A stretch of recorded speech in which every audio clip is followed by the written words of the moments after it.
નખત્રાણામાં રાજકીય તણાવ ચરમસીમાએ પહોંચ્યો છે. રૂડી સતી મંદિર ખાતે ધારાસભ્ય દ્વારા આયોજિત ખાતમુહૂર્ત અને લોકાર્પણ કાર્યક્રમ દરમિયાન તાલુકા કોંગ્રેસના કાર્યકર્તાઓએ કાળા વાવટા સાથે વિરોધ નોંધાવી હલ્લાબોલ કર્યો હતો. માહિતી મુજબ આશરે 431 કરોડ રૂપિયાના વિકાસ કામોના ખાતમુહૂર્ત પ્રસંગે કોંગ્રેસને આમંત્રણ ન આપવામાં આવતા વિરોધ ઉગ્ર બન્યો હતો. કોંગ્રેસ કાર્યકર્તાઓએ ભાજપ તેરી તાનાશાહી નહીં ચલેગી જેવા સૂત્રોચ્ચાર સાથે કાર્યક્રમનો વિરોધ કર્યો. પરિસ્થિતિ તંગ બનતા પોલીસે કાર્યક્રમ પૂર્વે જ અંદાજિત 20 જેટલા કોંગ્રેસ આગેવાનોને અટકાયત કરી વાહનમાં લઈ જતા મામલો વધુ ગરમાયો હતો.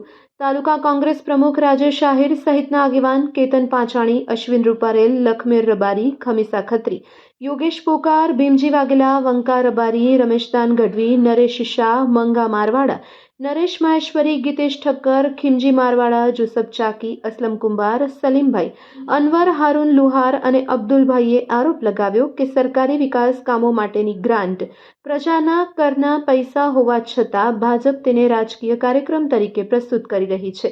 તેમના જણાવ્યા મુજબ પાલિકાના વિકાસ કામોને ભાજપના નામે પ્રોજેક્ટ કરવામાં આવી રહ્યા છે અને સરકારી ખર્ચે રાજકીય કાર્યક્રમ થઈ રહ્યા છે, જે પ્રજાને ગેરમાર્ગે દોરવાના પ્રયાસ સમાન છે. તેમણે વધુમાં જણાવ્યું કે કાર્યક્રમ અંગે પૂર્વ જાણ કરવા છતાં ભાજપના બેનર હેઠળ જ આયોજન કરવામાં આવતા વિરોધ નોંધાવવો ફરજિયાત બન્યો હતો. કોંગ્રેસે ચેતવણી આપી છે કે આવનારા સમયમાં પણ આવા કાર્યક્રમ સરકાર અથવા ભાજપ દ્વારા એકતરફી રીતે યોજાશે તો તેનો કડક વિરોધ કરવામાં આવશે. Report by Adam Notiyar, Kutch care TV news bureau chief, Lakhpat.